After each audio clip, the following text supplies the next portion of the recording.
Hi there!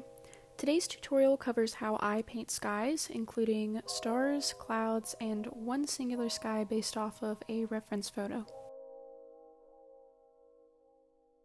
The first one that we're starting with is without a reference, meaning I'm just making it up as I go, and it is blending out one color into another with potentially a third color in the middle to make them easier to blend. So I am starting out with this really pretty purple color. In the center, I'm adding more of like a muted purple, and at the bottom, I'm adding a pinky red that I will be blending up into each other. For these paintings, I am using gouache, however, you can use the same technique with watercolors or with acrylics. I am going in and blending with a damp brush. My brush doesn't have a lot of water in it, just because I know that's going to mess up the texture of the gouache, so my brush is damp whenever I'm blending it, and in between moving between the red and the purple, I am occasionally rinsing out my brush, just because I don't want to bring too much of that red up and I don't want to bring too much of that purple down. If it starts to get to the point where there's too much of one color all the way at the top or all the way at the bottom, I do bring that second color back in like you just saw, and that's pretty much it. You are just making a gradient from one color to another, and you can add in a third color in the middle to have it be easier to blend. Then I am taking a smaller brush, I am dipping it in some white paint that's been watered down a little bit, and I am tapping that brush to add these little stars. I kind of messed up here because I used a brush that was a little bit too big, so I ended up switching to a smaller brush, that way I could get some little teeny tiny stars and some less large stars on here. I do this until I'm happy with the way that it looks. You can do more stars, you can do less stars, you could do no stars, it's really up to you. And I like this technique just because it's very easy to do. It's just blending some colors out and then adding some stars in. So you really don't need a whole lot of time spent on it, and you don't need a reference photo for it.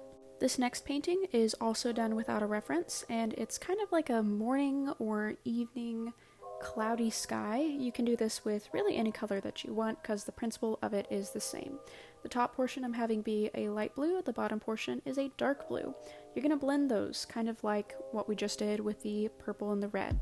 You blend one into the other, and then you're going to add clouds on top. So like I said, you can do this with any color. You could do it with blue and purple, you could do it with green and yellow. It's really whatever color that you want. And you can do a dark color on top and a light color on the bottom, but the point is you do need a darker color and a lighter color to blend into each other. Now what you're going to do for the clouds is you're going to take the color from the opposite side and bring it up to the one across from it. So I'm taking that dark blue and I am dabbing it onto the light blue to make these clouds. You're going to do this until you get to like the halfway point, and then you can add in maybe a third blue or a third color that isn't already in the background. It's kind of like a happy medium between the two. So I took the dark blue and I brought it down around the halfway point. I'm adding a slightly lighter blue, and then eventually we're going to add the lightest blue from the top into the bottom where it is the darkest. So really, you're flipping the colors when it comes to the clouds. I think that this technique is really good as a starting point if you are learning how to paint clouds in the evening time, because clouds are not always white. Sometimes the sky is lighter than the clouds, even though they're not storm clouds, just because of the angle of light and the time of day. So I think this is a good starting spot to work from, and eventually you can get into adding completely different colors. Like I could have added orange, like a light orange into the bottom to show that there was light coming from behind it. But this is just a starting spot, and I'm also still in the starting spot myself. I'm just now learning how to add other colors in. Our final painting is going to be using a reference photo that I took myself, and this one is harder to explain because you're having to adjust it according to your own reference photo. So for mine, it was a lighter color in the top corner. I added a blue, and I'm adding kind of a dim purple back over it to kind of gray it out a little bit, and I'm blending that out. I'm also coloring in those spots that are the same color or similar color just to block those parts out. I'm leaving white gaps open for the orange areas because it's going to make it harder for me to cover over them if I have to paint over a weird purpley color, so it's just easier if I leave those white, and I am color blocking. Something that I like to do is if I'm making really jagged, sketchy angles, or if I'm just doing a wash, I will use a flat brush. or an angled flat brush. That's what I'm using here. And then for things like clouds, I'll go back in with a round brush. I'm also adding this hot pink color around the edges just because that's what was kind of in my reference photo, and I am trying to blend things out a little bit as I go. Currently, we have a thin layer, but I'm going to add more layers that are a bit thicker and a bit more opaque, like the one that I'm starting right here. Don't be afraid to add a lot of vibrant color. Don't be afraid to go lighter than you need to. Don't be afraid to go darker than you need to. Don't be afraid. That is just what you need to know going in. If you are scared, you're probably not going to get the result that you want, and even though it is scary at times to do a little bit more than you think you should, it can have a really good result. Here I'm going in with a smaller flat angled brush to add in some yellows and blend it out a little bit into the orange, just because there were some really bright yellow spots in my actual reference, and I know that my reference and my painting are not going to look the same because it's a completely different medium. I'm also going back in with a peachy color because there was a little wispy kind of things in the reference photo, and that's what's going on in the top right.